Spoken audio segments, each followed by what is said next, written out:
Okay, hey guys, how are you all? Dear students, last class के अंदर हम लोगों ने जो है बायोलॉजिकल क्लासिफिकेशन सिस्टम स्टार्ट कर दिया था, जहां पर हम लोगों ने पढ़ा कि different types of kingdom classification systems क्या होते हैं, किसने दिए थे, और हमने देखा कि 5 किंगडम क्लासिफिकेशन सिस्टम एक ऐसा सिस्टम है जो कि widely accepted kingdom classification system की कैटेगरी में आता है। ठीक है, यहाँ पर आज हम लोग स्टार्ट करने वाले हैं किंगडम मोनेरा से पढ़ना। तो किंगडम मोनेरा जो है, it is going to be the first kingdom जो कि हम लोग उस 5 किंगडम क्लासिफिकेशन में से पढ़ते हैं। इस पर्टिकुलर कैटेगरी के अंदर हमारे सामने जो ऑर्गेनिजम्स आते हैं वो हमारे विजुअल रेंज ऑफ आई के अंदर नहीं आते। सिंपली मीन्स कि हम इन ऑर्गेनिजम्स को देख नहीं सकते with the help of naked eyes. जैसे कि चलते फिरते जब मैं जा रही थी तो मुझे बैक्टीरिया दिखा था, ऐसे मैं नहीं बोल सकती कभी भी। ठीक है, हाँ, हम बोल सकते हैं चलते फिरते जा रहे थे तो एक काऊ दिखी थी, एक डॉग दिखा था, एक बटरफ्लाई दिखी थी, एक एंट दिखा था, पर कभी भी किंगडम मोनेरा के ऑर्गेनिजम्स हमें इस प्रकार से दिख नहीं सकते। Okay, so these are those organisms which we are not able to see with the help of naked eyes. However, इनका एग्जिस्टेंस इग्नोर नहीं किया जा सकता, क्योंकि ये बहुत सारे ऐसे ऑर्गेनिजम्स हैं जिनके बारे में हम जानते हैं, क्योंकि शायद हम लोग जो हैं इनसे कॉज होने वाले डिजीजेस के सफरर्स हैं। ठीक है, तो यहाँ तक ये पॉइंट्स हमें समझ आए। अब आता है हमारे सामने कि ये किंगडम मोनेरा के मेंबर्स बेसिकली किधर रह सकते हैं। They are found where, we should say they are found where, not in fact of saying they are found where. ये हर जगह पाए जा सकते हैं, इट बी सॉइल, और इट इज वाटर, और इट इज एयर, और it is hot sulphur springs, it can be oceans, they can be found probably everywhere we can say। ठीक है, हर जगह पाए जा सकते हैं। these are those organisms। ठीक, तो ये बैक्टीरियाज हैं इस पर्टिकुलर किंगडम मोनेरा के जो ऑर्गेनिजम्स हैं, they will include bacterias mostly, और ये हर जगह पर प्रेजेंट हो सकते हैं as you all are actually able to see right now। okay, so like we need to understand that bacteria are basically going to belong to the kingdom monera। ठीक है, we have already seen that there were different types of bacteria like archaebacteria and the eubacteria। वो सारे के सारे kingdom Monera के अंदर fit होते हैं 5 किंगडम क्लासिफिकेशन के अंतर्गत। ठीक, अब हम पॉइंट समझते हैं कि ये बेसिकली क्या है। ठीक है, तो बैक्टीरिया जो हैं they are those organisms which we are going to say will exist each and every place, हर जगह पाए जाएंगे। और मिट्टी भी अगर हम उठा लें, एक हाथ भर के मिट्टी भी अगर हम उठा लें तो उसमें भी 100, 200, 300, 400 से लेके 1000 तक के माइक्रो ऑर्गेनिजम्स पाए जा सकते हैं, जिसके अंदर बैक्टीरियाज भी ढेर सारे होंगे। ठीक है, इसका क्या मतलब हुआ? इसका ये मतलब हुआ कि ये एकमात्र माइक्रो ऑर्गेनिजम्स नहीं है। ठीक है, they are not the only micro organisms, but yes they are the most of the micro organisms. इसका मतलब कि इनके अलावा और भी ऐसे कुछ ऑर्गेनिजम्स हैं जो कि माइक्रो रेंज में फॉल होते हैं, लेकिन वो बैक्टीरिया नहीं है, वो कुछ और भी हो सकते हैं। जैसे कि अमीबा हो गया, वो प्रोटोजोआ की कैटेगरी में आएगा, लेकिन वो भी है तो एक माइक्रो ऑर्गेनिज्म ही। ओके, तो यहाँ पर बच्चों को पता नहीं क्यों कंफ्यूजन होता है, वो सोचते हैं माइक्रो ऑर्गेनिज्म, डायरेक्टली वो सोचते हैं बैक्टीरिया होगा। ऐसा नहीं है, मोस्टली बैक्टीरिया हो सकते हैं, पर there are other micro organisms into existence definitely. Okay, और जैसे कि मैंने बताया सब जगह रह सकते हैं, यहाँ पर वही पॉइंट लिखा हुआ मैंने। They also live in extreme habitats, जैसे कि hot springs, desert, snow, deep ocean etcetera. ठीक है, कभी बारिश आई है अगर, तो बारिश में हम लोग बोलते हैं मिट्टी की खुशबू आती है सभी लोगों को। ठीक है, तो वो जो मिट्टी की खुशबू आती है ना, वो मिट्टी के अंदर प्रेजेंट एक बैक्टीरिया के कारण आती है, और उस बैक्टीरिया का सीक्रेटेड प्रोडक्ट होता है, उसको हम बोलते हैं जियोस्मिन। ये जियोस्मिन के कारण वो खुशबू आती है। ठीक है, तो बेसिकली बैक्टीरिया दिखते नहीं हैं, पर ये कुछ इफेक्ट प्रोड्यूस कर सकते हैं जिन्हें हम फील कर सकते हैं। जैसे कि curdling of milk, basically generally जब हम बोलते हैं दही जमा रहे हैं, ठीक है, तो दूध के अंदर जो वार्म मिल्क होगा, थोड़ा सा बैक्टीरिया का इनोकुलम मदर्स ऐड करती है, हमने देखा है सबने। ठीक है, और उसको मिक्स करके प्रॉपर्ली रख देते हैं एक प्रॉपर ऑप्टिमम टेम्परेचर कंडीशंस देके, और हम देखते हैं कि शायद सेम डे के अंदर ही शाम तक वो कर्ड बन जाता है। राइट तो हमें माइक्रो ऑर्गेनिजम्स डायरेक्टली तो नहीं दिख रहे, पर हाँ हमें उनके प्रोड्यूस इफेक्ट्स जरूर दिख रहे हैं। हमें उनके इफेक्ट्स मतलब कि सिर्फ दिख ही नहीं रहे हैं, इनफैक्ट हम लोग स्मेल भी कर सकते हैं, जैसे कि जियो ऑस्मिन को हम लोग स्मेल कर रहे हैं, मिट्टी की खुशबू। ठीक है, तो ये है मिट्टी की खुशबू का कारण। ओके चलो, तो हमारे सामने ये वाली बात आ गई। चलो ओके देखते हैं आगे। अब क्या आ जाता है कि बैक्टीरिया बेसिकली रहते कैसे होंगे, तो क्या इन्हें अकेले रहना पसंद है, फ्री लाइफ जीना चाहते हैं, कि किसी के ऊपर डिपेंडेंट रहते हैं, दोनों कैटेगरी पॉसिबल हो सकती हैं। ठीक है, लेकिन काफी सारे बैक्टीरियाज इग्नोर नहीं किया जा सकता कि वो होते हैं पैरासाइट, दूसरों पर डिपेंड रहने वाले।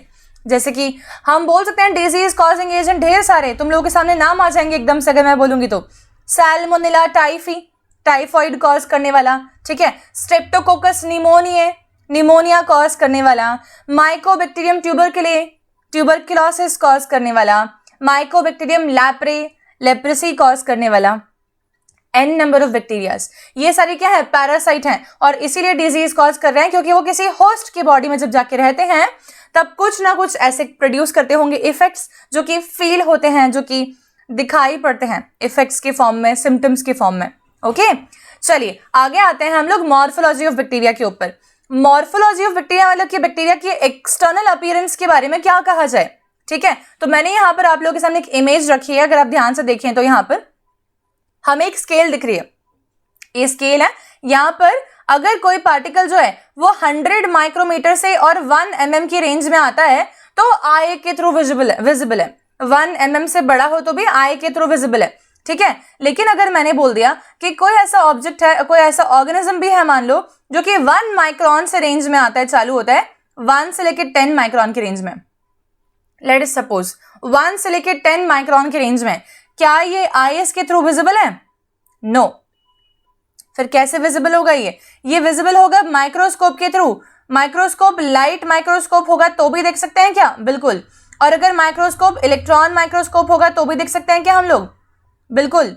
ठीक है, तो हमें ये समझ में आ गया कि बैक्टीरिया इस कैटेगरी में आते हैं जहां पर बैक्टीरिया की साइज रेंज की अगर बात करी जाए तो it will be from 1 micron to approximately 5 to 6 micron in size. ठीक है, तो माइक्रोमीटर साइज में भी कहां से 1 माइक्रोन से लेके और 5 माइक्रोन तक की साइज इनकी होती है। जनरली माइक्रोमीटर की साइज होती है इनकी, जो कि लाइट माइक्रोस्कोप या इलेक्ट्रॉन माइक्रोस्कोप की रेंज में आएंगे, विजिबल आई के रेंज में वो नहीं आएंगे जनरली। ठीक है, चलिए ओके। यूबिक्विशियस होते हैं ये बैक्टीरिया छोटू से होते हैं, सिंगल सेल्ड होते हैं, माइक्रो ऑर्गेनिजम्स होते हैं, यूबिक्विशियस होते हैं। यूबिक्विशियस का क्या मतलब होता है? यूबिक्विशियस मीन्स ये सर्व जगह पर पाए जा सकते हैं, सभी जगहों पर इनकी प्रेजेंस जो है वो रिमार्केबल है। ठीक है, तो यहां तक हमें समझ में आ गया, ये भी हमें समझ आ गया। अब आती है बात कि इनकी सेल वॉल अगर होती है तो किस चीज की बनी होती है। हमने लास्ट क्लास में एक टेबल देखी थी, सभी को याद हो तो, और मैंने बताया था कि जो किंगडम मोनेरा मतलब कि बैक्टीरियाज हैं उनकी सेल वॉल बनी होगी कार्बोहाइड्रेट और प्रोटीन्स की मिलके। ठीक है, कार्बोहाइड्रेट और प्रोटीन्स को साथ में मिला के हमने लास्ट क्लास में कहा था पेप्टिडोग्लाइकेंस। हमने लास्ट क्लास में कहा था पेप्टिडो मतलब कि पेप्टाइड और ग्लाइकेन मतलब कि कार्बोहाइड्रेट। लेकिन सिर्फ ये पॉइंट ध्यान रखना है कि वो कार्बोहाइड्रेट कभी भी सेल्यूलोज नहीं होगा। It will never be cellulose, it can be any other carbohydrate except cellulose. अच्छा, ये रिप्रोड्यूस किस तरीके से करते हैं अगर पूछा जाए तो जनरली ये एसेक्सुअल और सेक्सुअल दोनों मोड ऑफ रिप्रोडक्शन फॉलो कर सकते हैं, परंतु एसेक्सुअल रिप्रोडक्शन का मोड इनका ज्यादा प्रोमिनेंट है when compare to the sexual mode of reproduction. ठीक है, तो ये सारी बात हमारे समझ आ गई। अब अगर मैं पूछूं कि बैक्टीरिया जो होंगे क्या वो सारे के सारे सेम नजर आते होंगे, एक ही टाइप के होते होंगे, तो डेफिनेटली नॉट, ऐसा नहीं है। बैक्टीरियाज के भी टाइप्स अगर हम बात करें मॉर्फोलॉजिकल अपीयरेंसेस के लिए शायद बहुत सारे हैं। ठीक है, जिसमें से कि कुछ बेसिक पैरामीटर्स हैं कि क्या वो गोल होते हैं या वो एक रॉड के जैसे होते हैं, से इनकी मॉर्फोलॉजी की बेसिस पे बैक्टीरियाज अलग अलग टाइप के हो सकते हैं, जो कि हम यहाँ पर अभी देख रहे हैं। सिंपल सी बात है, ध्यान से देखोगे तो पूरा क्लियर हो जाएगा। देखो ध्यान से, यहाँ पर ये है कोकाए। कोकाए का मतलब होता है जो स्फेरिकल है। अगर बैक्टीरिया स्फेरिकल है तो हम कोकाए बोलेंगे। ये एक बैक्टीरिया नहीं है, ठीक है, ये 1 2 3 4 5 6 7 8, ये 8 बैक्टीरिया 7 बैक्टीरिया ऐसा कुछ प्रेजेंस है इसका अपीयरेंस ग्रेप बंचेस की तरह, ठीक है। यहाँ पर हमें दिख रहा है क्यूबॉइडल अरेंजमेंट में 1 2 3 4 5 6 7 8 बैक्टीरिया प्रेजेंट है। इधर 1 2 3 4 5 6 बैक्टीरिया प्रेजेंट है रॉड लीनियर चेन की तरह, जैसे मान लो कि मोती पिरोई हुई माला, वैसे आप समझना पॉइंट को कि बैक्टीरिया जो होते हैं वो एक particular pattern of arrangement show कर सकते हैं। यहाँ पर पॉइंट ये है बोलने का, इसका ये मतलब मत समझना कि बैक्टीरिया हमेशा जो हैं वो सॉलिटरी होंगे, मतलब कि अकेले रहने वाले। बैक्टीरिया कॉलोनी में भी रह सकते हैं और कॉलोनी में पैटर्न भी हो सकता है कि हम क्यूब जैसे रहेंगे, या हम ग्रेप बंच की तरह रहेंगे, या हम लीनियर अरेंजमेंट में रहेंगे, या हम 2 ही साथ में रहेंगे, ठीक है। तो बाई 2 के लिए हमेशा बाई या डाई वर्ड का इस्तेमाल करते हैं, ठीक है, DI या BI। और इस प्रकार से पेयर में भी बैक्टीरिया पाए जा सकते हैं। क्लियर? रॉड जैसे भी हो सकते हैं वो, जैसे कि ये एक रॉड है, ये रॉड्स हैं, ठीक है, ठीक है, ये मॉडिफाइड रॉड है ना, ये भी मॉडिफाइड सी रॉड है। ओके, तो रॉड में भी थोड़ा मॉडिफिकेशन पॉसिबल है। इधर देखते हैं कर्व्ड, थोड़े से मुड़े हुए से बैक्टीरियाज, ये है हमारे कॉमा जैसे लग रहे हैं, ठीक है, कॉमा जैसे लग रहा है ये, ठीक है। ये देखो, ये सब देखो, ये क्या दिख रहा है, ये सब दिख रहा है कि बेसिकली कहीं ना कहीं इनकी बॉडी में कर्व्स प्रेजेंट है। और फिर कुछ एक बैक्टीरियाज ऐसे होंगे जो कि इलोंगेटेड होंगे, ठीक है, और अरेंजमेंट ऐसा लगेगा कि एक सिंगल रिजिड रॉड है, ठीक है। कुछ एक बैक्टीरियाज ऐसे होंगे जो कि एक प्रॉपर कॉलोनी बना रहे होंगे और वो भी फिलामेंटस सी दिख रही होगी, मतलब कि स्ट्रैंड्स वाली कॉलोनी, ठीक है। तो इस प्रकार से बैक्टीरिया की अपीयरेंसेस वेरी होगी, अलग अलग टाइप की होगी। हम इंडिविजुअल डिटेल्स पढ़ेंगे 1 by 1, starting with bacteria can be of rod like, bacteria can be of spherical shape. तो हम बात करते हैं पहले स्फेरिकल शेप से कॉकस, ठीक है, रॉड लाइक नेक्स्ट पढ़ते हैं, स्फेरिकल शेप। अच्छा, स्फेरिकल शेप देखते हैं। कॉकस जब भी बात करेंगे तो ये बात हो रही है एक सिंगल की, और कॉकाई बोल दिया मैंने तो ढेर सारे, ठीक है। तो यहां देख लो तुम लोग, एक सिंगल दिख रहा है यहां पर, ये जो हम बोलेंगे single spherical shape, round shape, ठीक है। 2 भी हो सकता है, 4 भी हो सकता है, 8 भी हो सकता है, एक बीडेड जैसे कि मोती की माला है वैसे भी अरेंज हो सकता है, एक ग्रेप बंच लाइक भी अरेंज हो सकता है। इस प्रकार से अरेंज हो सकते हैं, इन सबके नाम वेरिएबल होंगे। इसको तो मैं सिंगुलर कॉकस बोल दूं, कोई बुराई नहीं है ना, लेकिन इसको मैं क्या बोलूं, डिप्लोकोकाई। 2 है क्योंकि डिप्लो डाई, ठीक है, diplococci 2 spheres, okay. Tetracocci, tetra मतलब होता है 4, ठीक है। क्यूबिकल अरेंजमेंट 8 या 8 से ज्यादा हो अगर तो हम बोलते हैं सार्सिने, ठीक है। तो ये ऐसे प्रेजेंट है, चेन के फॉर्म में है, स्ट्रेप्टोकोकाई ये वाला, ग्रेप लाइक क्लस्टर के फॉर्म में है, स्टेफाइलोकोकाई ये वाला। याद हो जाएगा, कैसे याद रखना है हम लोगों को, सिंगल है तो कॉकस बोलना है, 2 साथ में है तो डिप्लोकोकाई, ठीक है, 4 साथ में है तो टेट्राकोकाई, 8 या 8 से ज्यादा साथ में है तो सार्सिने, ठीक है।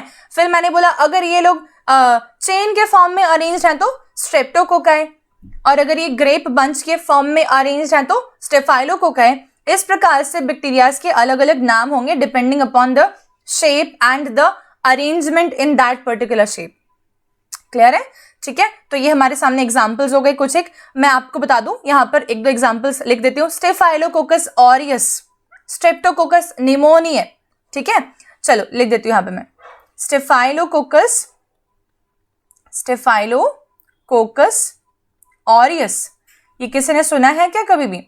ये एक ऐसा बैक्टीरिया है जो कि एक्ने कॉज कर सकता है, ठीक है, जिस एक्ने कॉजिंग एजेंट कॉजेटिव होता है, ओके। और भी बहुत सारे डिजीज कॉज कर सकता है, n number of further disease can be caused by individual bacterias, ठीक है। स्टेफाइलोकोकस बता दिया मैंने, Streptococcus pneumonia, Streptococcus pneumonia, pneumonia क्या करता होगा, ये नाम से मालूम पड़ रहा है, निमोनिया कॉजिंग हो जाएगा, ये निमोनिया डिजीज कॉज कर सकता है, ठीक है। तो इस हिसाब से बैक्टीरियाज अलग अलग टाइप के हो सकते हैं, अधिकतर पैरासाइट होते हैं उसमें से। अब आते हैं हम लोग रॉड शेप वाले पे। रॉड शेप वाले को बोलते हैं बैसिलस, सिंगुलर, और प्लूरल बोलेंगे तो बैसिलाई। ठीक है, तो ये देखो ये रॉड जैसे लग रहा है, ये एक सिंगल रॉड है, ये दो रॉड्स हैं, ये चेन के फॉर्म में रॉड्स हैं। जब भी चेन के फॉर्म में बोल रहे हैं तो हमेशा क्या लगा रहे हैं हम लोग, स्ट्रेप्टो। ठीक है, ये बेसिकली अरेंजमेंट है इनका पैरेलल जैसे, तो पैलिसेड्स। ठीक है, तो इस प्रकार से बैक्टीरिया रॉड शेप में भी अलग अलग स्ट्रक्चर्स को अडेप्ट कर सकते हैं। अब ये वाला देखो तुम, इसमें क्या नजर आ रहा है, इसमें समझ नहीं आ रहा है कि इसको हम राउंड बोलें कि रॉड बोलें, क्योंकि ये कहीं ना कहीं मिक्सचर है, इसीलिए इसका नाम भी मिक्सचर है, वो है कोकोबैसिलस। ठीक है, कोकोबैसिलस, कोकोमेलन। ठीक है, तो ये क्या हो गया, कोकोबैसिलस। कोको मतलब कि स्फेरिकल और बैसिलस मतलब कि रॉड जैसा। अच्छा, अब देखो यहाँ पर रॉड शेप के बैक्टीरियाज हैं, ये जनरली सिंगल अकर करते हैं। ठीक है, पर ओकेजनली पेयर में भी पाए जा सकते हैं, जैसे कि डिप्लोबैसिलाई, और चेन में भी पाए जा सकते हैं, जैसे कि streptobacilli. Example, bacillus cereus, clostridium tetani, lactobacillus etcetera. ठीक है, तो लैक्टोबैसिलस भी हो जाएगा यहाँ पर, जो दही वाला हमारा है बैक्टीरिया बेसिकली, कर्ड वाला, वो लैक्टोबैसिलस। क्लोस्ट्रीडियम टेटनी, ये कौन सा है, ये टेटनी कॉजिंग एजेंट है। ठीक है, ये डिजीज टेटनी कॉज करता है, टेटनस। ओके, लिख दो यहाँ पे मैं, टेटनस। टेटनस सब जानते हैं ना, लॉक जॉ हो जाता है, बिल्कुल मुंह पिस जाता है, दांत पिस जाते हैं। और टेटनस अगर टाइमली मतलब उसको इंसान को हॉस्पिटलाइज नहीं किया गया और प्रॉपर मेडिकल असिस्टेंस नहीं मिला तो टेटनस के कारण डेथ भी हो सकती है। ठीक है, तो ये ऐसे ऑर्गेनिज्म जो दिखते नहीं हैं वो इतने उधम मचाते हैं, ये 2020 में तो हमें बहुत क्लियर हो गया है कोरोना वायरस के कारण।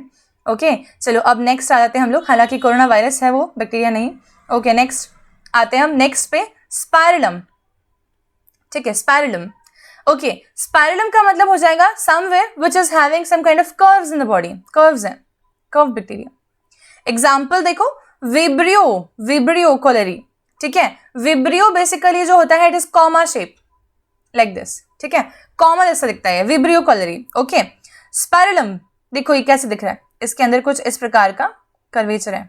ठीक है, स्पाइरोकेट, ये फर्दर थोड़े से और इलोंगेटेड है लेकिन ज्यादा कर्व्स हैं। ठीक है, तो विब्रियो, स्पाइरलम थोड़े कम कर्व्स, स्पाइरोकेट ढेर सारे कर्व्स।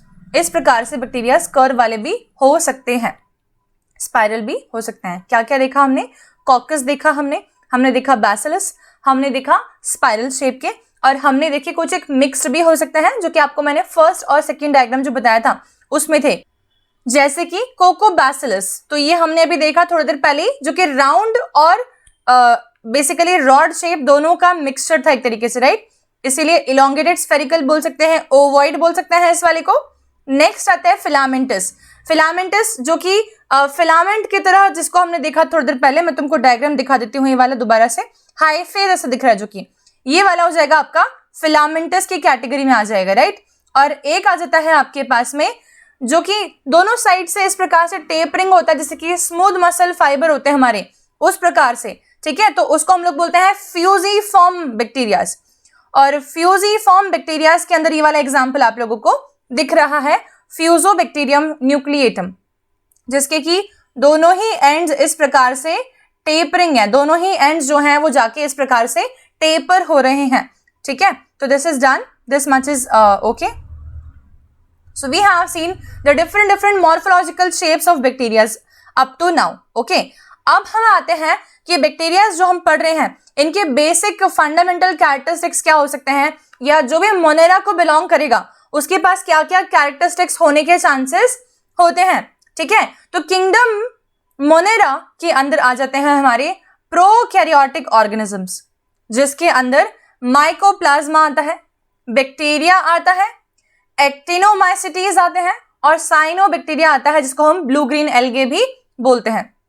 कौन कौन है, Mycoplasma, bacteria, Actinomycetes and Cyanobacteria और ब्लू ग्रीन एल्गे। ये एग्जांपल्स प्लीज ध्यान रखें, क्योंकि पूछ सकते हैं हमसे find the odd one out with respect to kingdom Monera, और उसमें सपोज मान लो कि 3 ऑप्शंस इन चारों में से कोई हो और एक ऑप्शन अलग दिया हो, तो हमको उसको अलग करना है। ओके, चलिए आप देखते हैं कि जिस प्रकार से जिस प्रकार से फंजाई डिकम्पोज करती है, उसी प्रकार से किंगडम मोनेरा के मेंबर्स बैक्टीरियाज वगैरह ये भी डिकम्पोजर्स की कैटेगरी में आते हैं, ये भी मिनरलाइजर की कैटेगरी में आते हैं।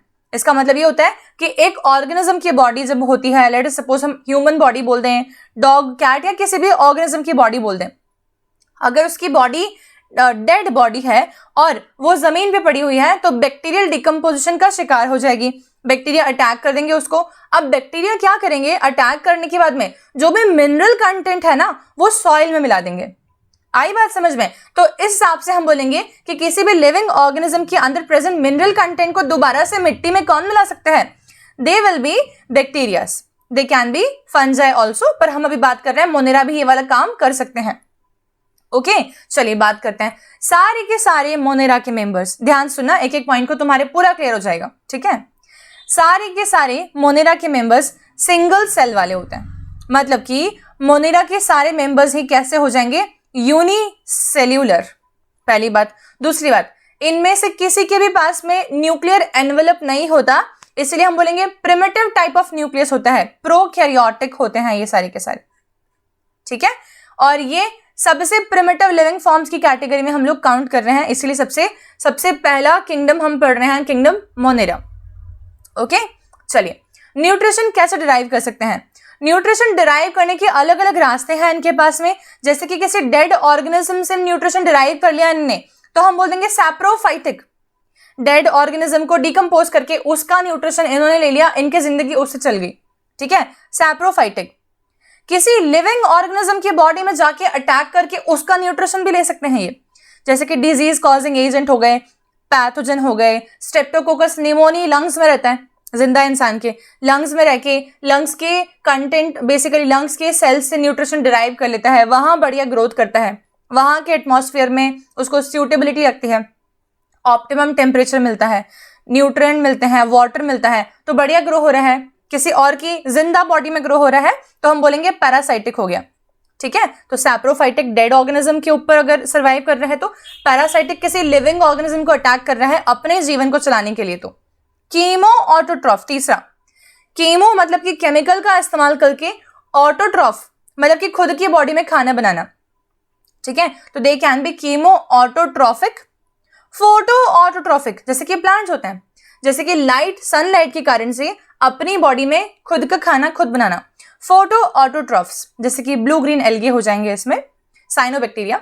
एंड सिम्बायोटिक मतलब कि किसी की बॉडी में रहना बिना कोई नुकसान पहुंचाए, जैसे कि इश्चरिचिया कोलाई नाम का बैक्टीरिया, सबने सुना है ना, E coli.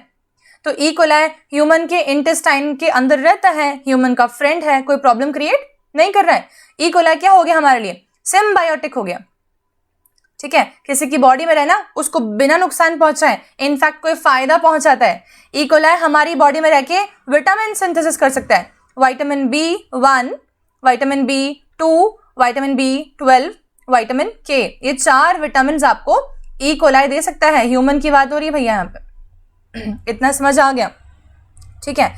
The photo autotrophs can be of 2 types। एक तो ये कि क्या वो ऑक्सीजन का इस्तेमाल करने के बाद में सनलाइट की प्रेजेंस में खाना बना पा रहे, या वो बिना ऑक्सीजन के ही सनलाइट अकेले की मदद से ही खाना बना रहे हैं, ठीक है। तो they can be either aerobic photoautotroph, अगर वो ऑक्सीजन का यूज करते हैं तो, they can be anaerobic photoautotrophs अगर वो ऑक्सीजन का यूज नहीं करते हैं तो। कैसे होते हैं ये, माइक्रोस्कोपिक, जैसे कि मैंने बताया, ठीक है, कि ये फ्यू माइक्रोन लेंथ तक के हो सकते हैं, they can be few micron length, ठीक है। और thereby they are visible only with the help of microscope and not with the help of naked eyes. Is this clear? ठीक है। नेक्स्ट देखते हैं हम लोग सेल वॉल। इनके पास प्रेजेंट अगर होती है तो वो होती है पेप्टिडोग्लाइकेंस की बनी हुई, वो होती है पॉलीसेकेराइड की बनी हुई, पर उसमें सिर्फ कभी भी क्या नहीं हो सकता, सेल्यूलोज नहीं हो सकता। सेल्यूलोज के बिना इनकी सेल वॉल हो सकती है। पॉलीसेकेराइड बहुत सारे और भी हो सकते हैं, जैसे कि एन एसिटाइल म्यूरामिक एसिड, ठीक है, N acetyl muramic acid, okay, के पॉलीमर्स है ना, एन एसिटाइल ग्लूकोसामीन के पॉलीमर्स, ठीक है। तो ये अगर मोनोमर यूनिट्स हैं, और अगर ये पॉलीमराइज करें तो भी कार्बोहाइड्रेट ही बनेगा, तो भी पॉलीसेकेराइड ही बनेगा, लेकिन ये सेल्यूलोज नहीं है। ठीक है, सेल्यूलोज का मतलब क्या होता है? Glucose glucose glucose glucose glucose जुड़ा हुआ हो अगर साथ में, वो भी कैसा glucose? Beta glucose beta glucose beta glucose. ठीक है, क्योंकि अल्फा ग्लूकोज का पॉलीमर होता है ग्लाइकोजन और स्टार्च, और बीटा ग्लूकोज का पॉलीमर होता है सेल्यूलोज। इतनी बात शायद सबको क्लियर है प्रोबेबली अच्छे से। ठीक है, नेक्स्ट देखते हैं। Cells have one envelope type of organisation, a very clear thing. इनके अंदर कोई कंपार्टमेंटलाइजेशन नहीं है। ठीक है, ये फर्दर कोई कंपार्टमेंट्स में डिविजिबल नहीं है कि इनकी सेल के अंदर कुछ है और उसके अंदर ऐसा कंटेंट है जिसके ऊपर फर्दर एक एनवेलप हो, ऐसा कुछ भी नहीं। एक लिफाफा है बस इनका, single envelope, single envelope, no further compartment. जैसे कि अगर मैंने बोला कोई एनिमल सेल है तो उसमें तो फर्दर कंपार्टमेंट हो गए ना, एक तरीके से हम बोलेंगे कि उसके अंदर, सेल के अंदर भी मेम्ब्रेन बाउंड ऑर्गेनल्स हैं, तो एनवेलप के अंदर एनवेलप हो गया। यहां पर क्या हो गया? सिंगल एनवेलप वाली ऑर्गेनाइजेशन इनकी होती है। ठीक है, तो दिस इज डन। नेक्स्ट देखते हैं, genetic material is not organised into nucleus. दिख रहा है यहां पर, देखो ध्यान से, न्यूक्लियस के अंदर नहीं पड़ा इनका जेनेटिक मटेरियल। ठीक है, इनका जो जेनेटिक मटेरियल है ना, ये वाला, ये कोई न्यूक्लियस के अंदर प्रेजेंट नहीं है, ये सिंपली इनके साइटोप्लाज्म के अंदर पड़ा हुआ है। Unlike a eukaryotic cell, eukaryotic cell के अंदर न्यूक्लियस के अंदर होता है जेनेटिक मटेरियल, साइटोप्लाज्म में हर कहीं नहीं पड़ा हुआ होता। ठीक है, तो ये वाला पॉइंट प्रोकैरियोट्स को इंडिकेट करता है, तो मोनेरा ये वाले हैं, ये वाले नहीं है। ठीक है, डीएनए इज नेकेड। अब ये वाला क्या पॉइंट है? ये पॉइंट है कि डीएनए जो प्रेजेंट है ना इनका, वो हिस्टोन प्रोटीन के ऊपर कॉइल करके नहीं रखा हुआ। ठीक है, तो DNA is not bound on, we can say is not, we can say helically wound to क्या? हिस्टोन, हिस्टोन के साथ नहीं जुड़ा हुआ। यहां देखिए हम इस वाले केस में, तो देखो तुम्हें दिख रहा होगा ये हिस्टोन प्रोटीन्स है, ऑक्टामर जैसे 8 यूनिट, उसके ऊपर कॉइल हो रहा है डीएनए, दिख रहा है। और इस केस में ऐसा कुछ भी नहीं हो रहा, तो हम बोलेंगे कि genetic material can be said as, DNA can be said as a naked DNA, क्योंकि वो हिस्टोन प्रोटीन के बिना होता है, not associated with histone protein. Okay, DNA coiled होता है, साइटोप्लाज्म के अंदर पड़ा हुआ होता है, और इस कॉइल्ड मास को बोलते हैं न्यूक्लियोइड। मतलब अगर मैंने पूरे को उठा के बोल दिया, क्या बोलूंगी मैं इसे? मैं बोलूंगी इसे nucleoid. Okay, is this clear to all? Nucleoid, ये गलती से लिख दिया आई। ठीक है, न्यूक्लियोइड। ओके, तो यहां पे हमें समझ में आ गया, और ये एक सिंगल क्रोमोसोम के इक्विवेलेंट है, एक न्यूक्लियोइड एक सिंगल क्रोमोसोम के इक्विवेलेंट है। इतनी बात सबको क्लियर हो गई है कि नहीं? तो बैक्टीरिया में हमने बहुत सारे पॉइंट्स देखे अभी तक, क्या क्या समझ में आया बताओ? बैक्टीरिया माइक्रोमीटर रेंज का होता है, ये तो याद रह जाएगा। ठीक है, फिर हम बोलेंगे कि बैक्टीरिया जो रहता है वो एक सिंगल एनवेलप वाला है ना, ये भी सही है। बैक्टीरिया के पास में प्रिमिटिव टाइप का न्यूक्लियस होता है, क्यों? कि उसका न्यूक्लियस मेम्ब्रेन बाउंड नहीं होता। डीएनए उसका नेकेड होता है, क्यों? कि वो हिस्टोन के ऊपर वुंडेड नहीं होता। ठीक है, और जेनेटिक कंटेंट जो है उसको इकट्ठा बोलते हैं न्यूक्लियोइड। ठीक है, जिस प्रकार से वो स्कैटर्ड प्रेजेंट होता है साइटोप्लाज्म के अंदर।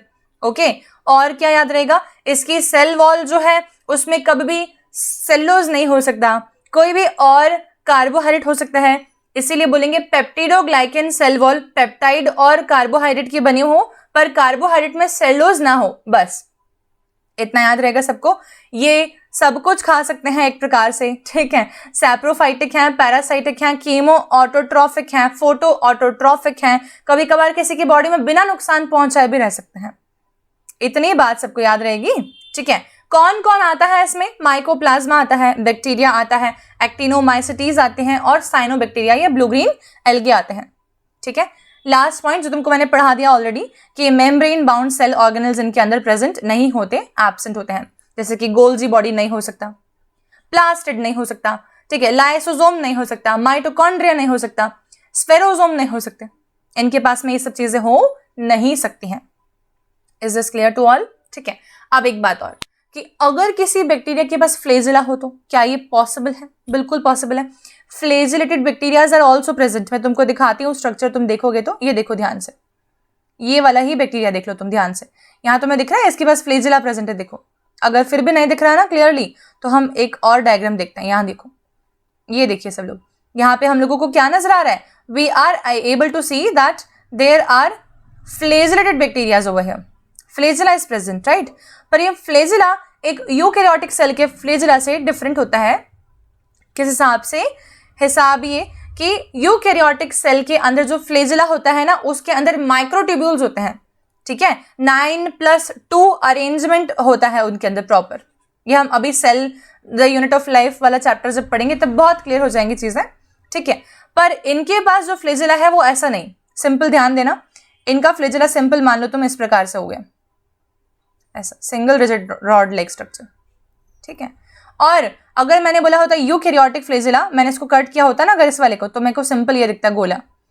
अगर मैंने कैसे यूकैरियोटिक फ्लेजिला को लेके देख लिया होता तो मुझे कुछ ऐसा दिखता. देखना, 9+2 माइक्रोट्यूब्यूल अरेंजमेंट. समझ में? मतलब कि फ्लेजिला के अंदर बहुत सारे ट्यूब्यूल्स हैं. कितनी? 1 2 3 4 5 6 7, अरे बाप रे, 8 और 9. मैम बहुत गंदा डायग्राम बनाया आपने. बोलो बोलो बोलो. कोई बात नहीं, पर ऐसे ही बना दिया मैंने, रफ. ठीक है, समझ आ गया ना? तो 11, इसलिए यहाँ 11 लिखा हुआ है कि 9+2 अरेंजमेंट जैसा फ्लेजिला जो होता है वो होता है यूकैरियोटिक सेल के अंदर, और प्रोकैरियोट के अंदर एक single rigid rod like flagella होता है. उसमें फर्दर कोई माइक्रोट्यूब्यूल की प्रेजेंस नहीं होती. ठीक है, किसका बना हुआ होता है? तब हम बोलेंगे इनके फ्लेजिला को बनाने के लिए जो प्रोटीन रिस्पॉन्सिबल है उसका नाम होता है फ्लेजिलिन प्रोटीन.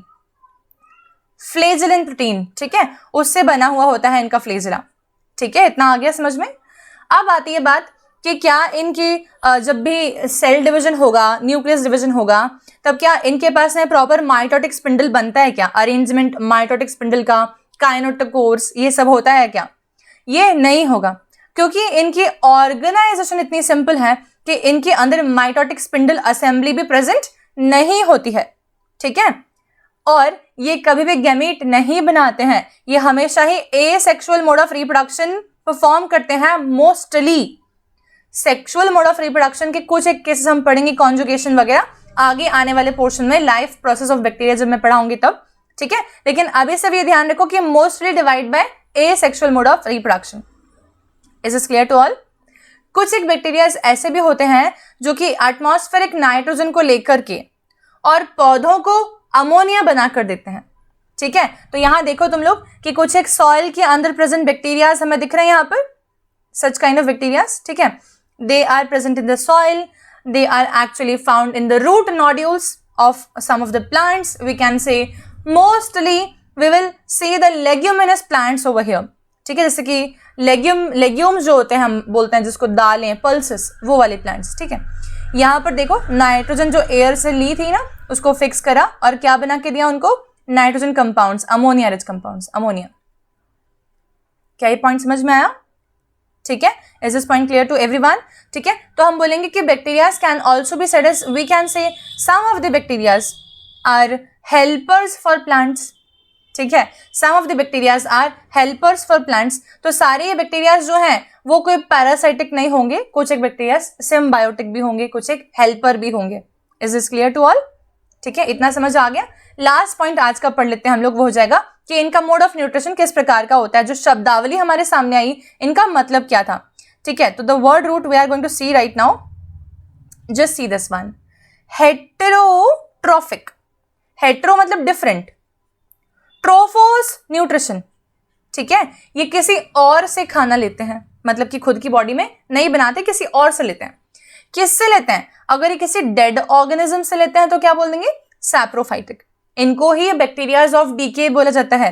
ये डीके करते हैं, ये सड़ाने वाले बैक्टीरियाज हैं. ठीक है, फिर आते हैं पैरासाइटिक. अगर किसी जिंदा ऑर्गेनिज्म से ले तो पैरासाइटिक, जैसे कि स्ट्रेप्टोकोकस निमोनिए, क्लॉस्ट्रिडियम टेटनी एटसेट्रा. ठीक है, फिर आते हैं ऑटोट्रॉफिक. ऑटो मतलब कि खुद, ट्रोफोस मतलब कि खाना, खुद खाना बना सके. They are able to make the food. ठीक है, इसमें हो जाएंगे सनलाइट की मदद से बनाते हैं क्या, तो हम बोल देंगे फोटो ऑटोट्रॉफ्स. एग्जाम्पल हो जाएगा पर्पल सल्फर बैक्टीरिया, जिसका फोटो मैं नेक्स्ट क्लास में आप लोग को दिखाऊंगी डेफिनेटली. कुछ एक फोटोग्राफ्स और दिखाने वाली हूँ अगले क्लास में. ठीक है, और आते हैं केमो ऑटोट्रॉफ, जो कि केमिकल का इस्तेमाल करके फूड बनाए, जैसे कि नाइट्रीफाइंग बैक्टीरियाज, ठीक है। ये नाइट्रीफाइंग बैक्टीरियाज जो है बेसिकली ये हम बोलेंगे कि एक्सट्रीम एनवायरमेंट्स में रहते हैं, ठीक है, और वहां पर रह के ये नाइट्रीफाइंग बैक्टीरियाज जो हैं केमिकल्स की मदद से अपने बॉडी के अंदर फूड का सिंथेसिस करते हैं।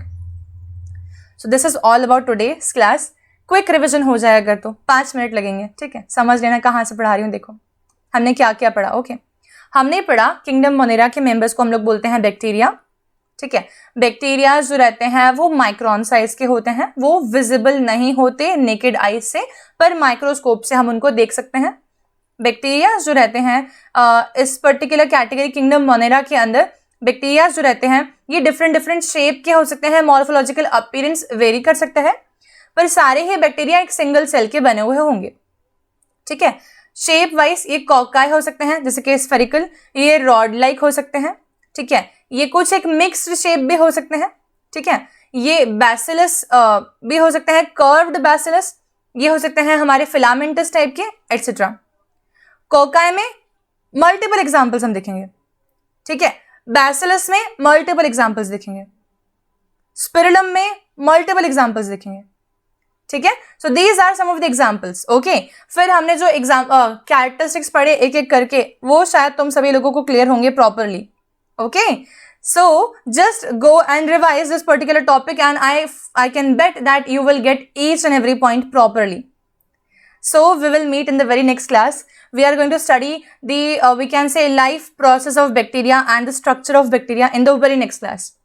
Please try to share the class video with everyone जो कि इस पर्टिकुलर कैटेगरी में है, नीट एस्पिरेंट है, क्लास 11 का बच्चा है, 12th का है, 10th का हो तो भी चलेगा, ठीक है, पर पढ़ने वाला हो, साइंस स्ट्रीम लेने वाले हो, ठीक है। तो प्लीज शेयर करो वीडियो ज्यादा से ज्यादा। ग्रेविटी सर्कल बायोलॉजी चैनल को बड़ा बनाने की रिस्पॉन्सिबिलिटी आपकी है। ओके चलो, okay bye everyone, will meet in the very next class.